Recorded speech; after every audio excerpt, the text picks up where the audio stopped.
I'm on a journey to see the world's most photographable places. To take you along with me on a virtual photo walk. To show you the best Instagram spots and how I got great photos like this on my phone. I'm Jefferson Graham and you're watching PhotowalksTV from San Diego. Yeah!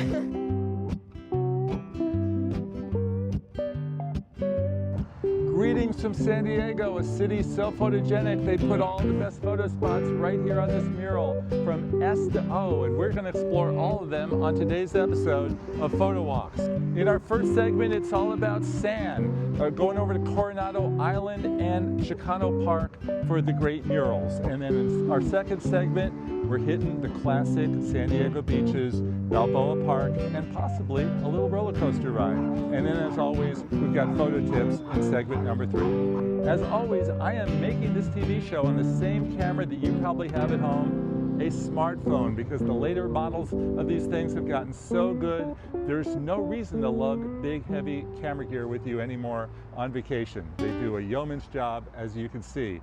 And as always, be sure to stay tuned for part 3 of this episode, where I've got some great photo tips on how I got some of these wonderful photos of San Diego on the phone. Ready to start the photo walk? Before we do, don't forget my CBS rules. C, have a clean lens. B, have a full battery. And S, do you have enough storage to take photos and videos? That said, let's get going. Come on. We are starting at the letter A by taking a drive over B, the bridge to the community of C, Coronado, which is not an island as most people think, but in fact an inlet that goes all the way down to Mexico. Coronado is home to the best photo views of San Diego, a huge naval base, and of course, best known as the locale of the iconic Hotel Del Coronado, which we saw in the letter S. Now, we're going to get there in a minute, but first know that there are several places here to pick up that skyline view. You've got the parking lot at the ferry. The ferry, of course, is one way to get to Coronado. At the ferry dock, I shot some really wonderful morning time lapses, but pro tip, be very careful where you stand on the dock, because you're going to want to find a spot that doesn't rock and throw your phone off balance. Coronado, as discussed, is the best spot to get the skyline, but there are 3 honorable mentions in the city of San Diego. The Embarcadero Marina Park is a fun visit, and you can get a chunk of it there.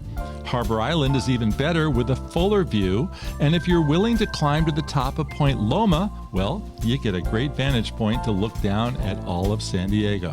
Meanwhile, in Coronado, you do have that great view from the ferry dock, or you can go down the street a few blocks away to Bayview Park. It's here where I met up with my friend, the local photographer, Angela Andrew. Thanks for having us to San Diego for a photo walk time. Happy to. This is such a great city. This is your town. It is. It's right there, right behind us. Yes. And this is a great place actually to capture the sunset. So the clouds that are, because the sun will be coming the opposite direction, the sun will be hitting the buildings, which looks amazing. And then the lights start to come on. And it's a great place to capture, golden hour and the sunset as well. We decided to get started by exploring where else but Coronado. One thing I really like about Coronado is the houses. Look at them, they're amazing.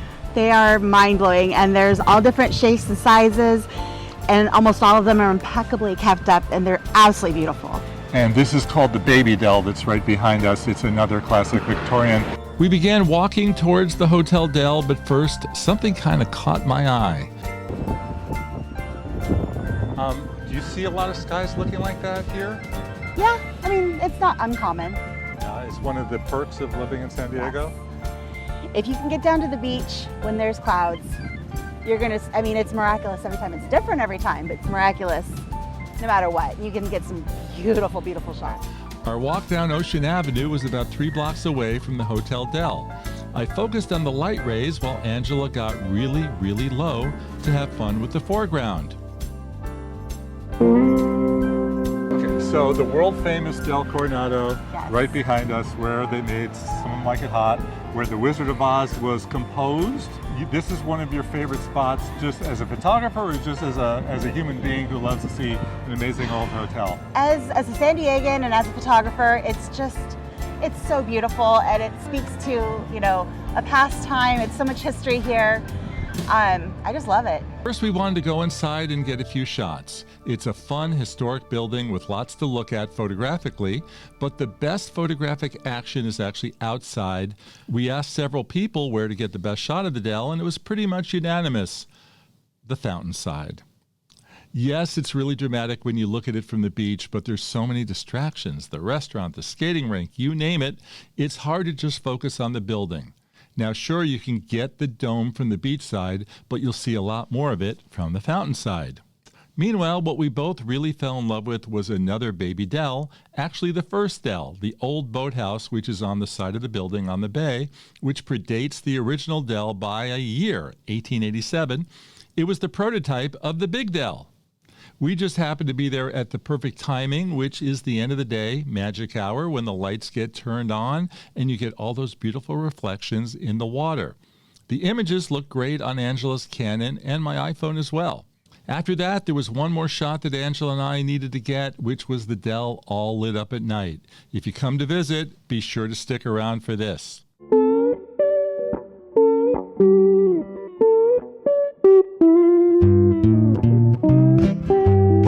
Next up, letter N from the mural, which brings our cameras to Chicano Park. This is a unique skate park under the Coronado Bridge. You remember the Coronado Bridge? It's also home to some outstanding street murals, and it's not to be missed. Now it's time to complete the mural and visit what San Diego is known for all over the world, those amazing miles and miles of beautiful beaches. We're going to begin with D for Sunset Cliffs.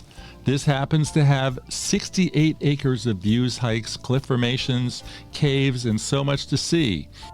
If you really want to live it up, walk down the stairs with your camera to the rocks, which is quite the scene. Now, just up the road, Ocean Beach has a small main street and one of the longest piers in the state. I met my pal Chris Raney from Yellow Productions just a few miles up the road in Mission Beach, which is arguably the quintessential classic San Diego beach town, complete with a 2-mile boardwalk and amusement park by the sea. So speaking of Belmont Park, July 2025 happens to mark its 100th anniversary, and to celebrate, we're going to be riding the historic Big Dipper wooden coaster just for you, so stay tuned for that. Mission Beach, where we are here, Yeah. I think is the kind of more family-friendly of the three beaches because it does have the amusement park. There's also restaurants right on the boardwalk. It is my favorite beach to go to because it also has the most parking. Mission Beach has very large parking lots where Pacific Beach and Ocean Beach, you're parking miles away because everything is just neighborhood street parking. Born and bred in San Diego. For sure. Okay. But spend most of your time in Orange County. That's right. Irvine. Okay. And I'm LA County. So we've got it pretty well covered here for the all of Southern California. Indeed. Okay. How would you describe life down here compared to life in the middle? When people say that San Diego is part of Southern California, San Diegans often get offended because San Diegans want you to know that San Diego is definitely separate from Los Angeles, the smog-filled, traffic-ridden city where everybody's just working all the time. San Diego, much more laid-back, beach-focused city. You know, when the surf's up in San Diego, people say, why am I going to work? Why am I going to school? I'm going to take my surfboard and I'm going to take it out into the water. So really, life in San Diego does revolve around the beaches, the coast, and the water. And just, I think, much more laid back and friendly.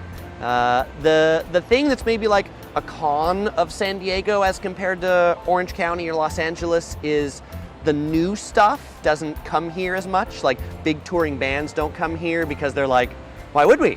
Everybody from San Diego can just drive up to Los Angeles. You know, the Chargers left San Diego and they went to Los Angeles and they said, the San Diegans will come. And they won't because they're like, I like it here. It's California's #2 city. It's the second largest city. Most people don't realize that. If we walked up to 20 people now and asked them to name the second largest city, they're going to say San Francisco. Right. Right. And not even close. Yeah. Number 4. No. Yeah, there's so much to do in San Diego, and I think a lot of people who also aren't from here or haven't visited think it's just a small beach town or small beach city because they see a few scenes of it, but yeah, there's an incredible amount of stuff to do here. More beaches. The big photo highlight of Pacific Beach is the pier, which appears to be gated off, but it's not. The pier is actually open to pedestrians and even travelers who might want to sleep overnight on the pier. How many places can you do that? But of course, it's not cheap. Rates start at $400 a night. Our last beach stop, La Jolla, which is the jewel of the beach cities with 3 awesome photo spots. The children's pool is where you'll probably find a bunch of sea lions and seals lounging. The Scripps Pier is a research pier, and thus it is off limits to people wanting to walk over it, but you can take all the pictures you want underneath. Finally, the Win and See Shack hails back to the 1940s when soldiers erected it. It's been there ever since. And no matter what time of year you visit San Diego or what time of day, it doesn't matter. The Win and See hut and the nearby crashing waves or the rocks are always a spectacular place to visit.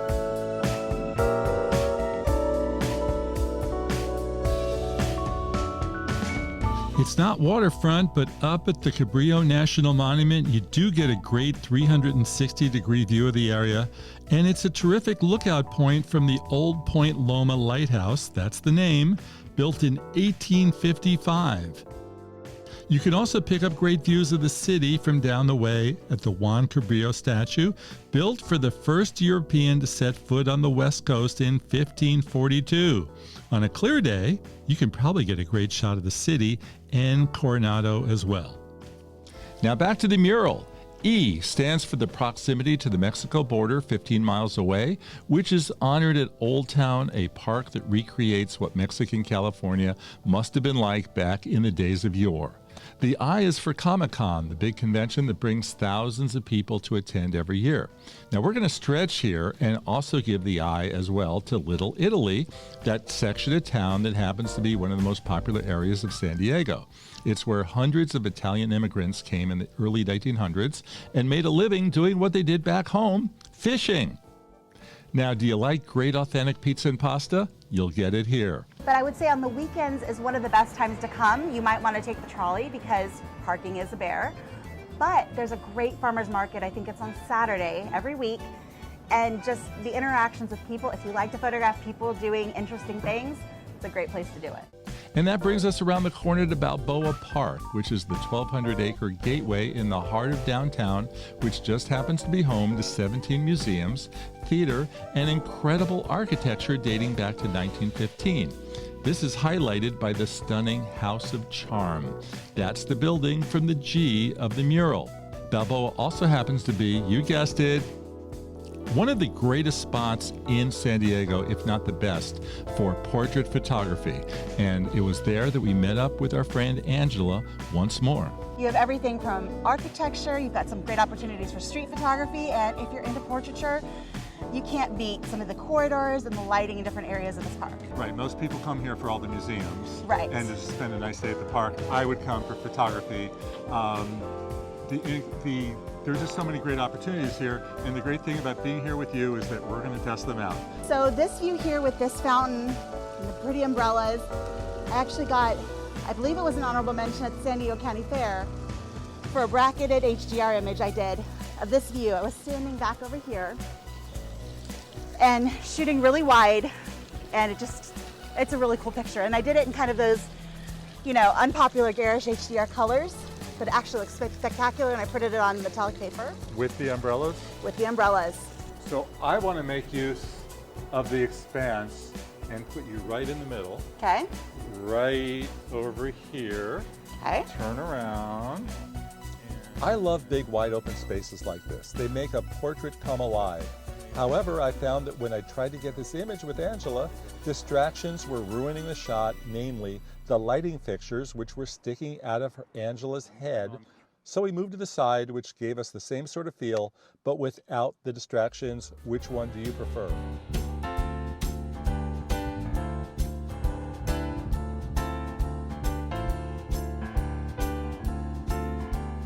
A few spots in San Diego didn't make the mural, but they're worthy of a mention. The world-famous San Diego Zoo is actually within Balboa Park, and it is home to over 12,000 animals in cage-free habitats, and the zoo attracts over 4 million visitors yearly. Now check out our photos from a recent visit. You're looking at tigers, pandas, hippos, gorillas, and flamingos. Not too bad, huh? So the Gas Lab District has been described as the Bourbon Street of San Diego, as it is block after block of great restaurants and bars and stores, of course, and partying if that's your thing. Harbor Island is our favorite place to stay. It's a man-made peninsula that's just around the corner from so many great places in San Diego like Little Italy, Shelter Island, Point Loma, and downtown attractions like the USS Midway. It has miles of waterfront walking paths and again, that great view of the city. We stayed at the recently remodeled San Diego Sheraton while we were filming this episode. Finally, the last letter on the mural, O, which stands for the Big Dipper, the historic wooden coaster in Mission Beach, which is visible from the sand. How cool is that? Want to take a ride with me? Let me show you what she's all about.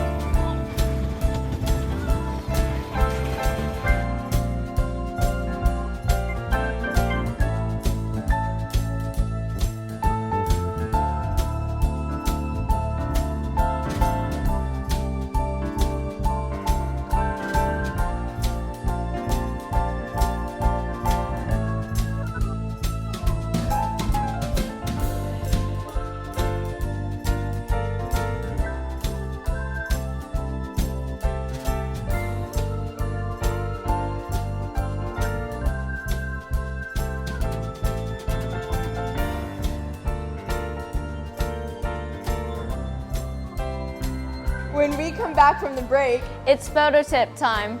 yeah! Photo tip time, you want to go on one of these great wooden roller coasters and get footage to wow your friends. But there's a big sign, no cameras, no phones, no GoPros. So what to do? Meta Ray-Bans, right here.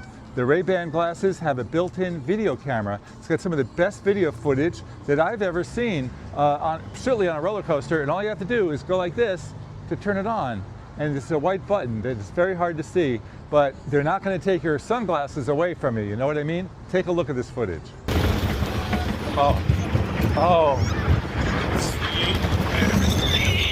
Okay, let's talk about 4 of my favorite images from this production, beginning with the Point Loma Lighthouse.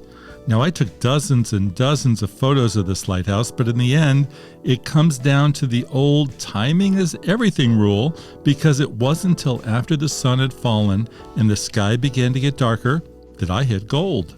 Later, I added emphasis on this by editing the photo in the free Adobe Lightroom app, where I used the dehaze and black sliders to darken the sky even more and help that Fresnel light shine just a little brighter. This shot of the Ocean Beach Pier hits another dimension with simple editing in both Lightroom, where I converted it to black and white, and a plugin called Radiant Imaging Labs. Check it out. For the wind and sea structure in La Jolla, the process was exactly the same, Lightroom and Radiant. As for the crazy roller coaster footage, well, you can thank the Insta360 camera, which has 2 lenses that shoot in front and in back at the same time to get the shots of me and Chris and what we saw on the ride. Now, when it comes to the best spot in San Diego for portraits, you can't beat this place, Balboa Park, 1,200 acres in the heart of the city. And as I mentioned, photographers love to come here. There's a whole bunch of them right now, and I'm going to do some portraits with 2 of my close friends, Hayden and Hannah, who happen to be my cousins. To get the kids warmed up and acting natural, I asked them to take their own selfies. Okay, is that how you do the selfie? Yeah, come on. I know. I think that really helps for a more natural, relaxed look, and that's before we got to the jump shot. For these, remember to use the burst mode setting, which you can access on your iPhones and Androids via the top volume button. After the jump shot, you know that's the finale. Beyond, the girls had to go running to their tumbling practice. Either way, we got so many great shots in just about an hour here in Balboa Park. It is such a great place for portraits, so I highly recommend it.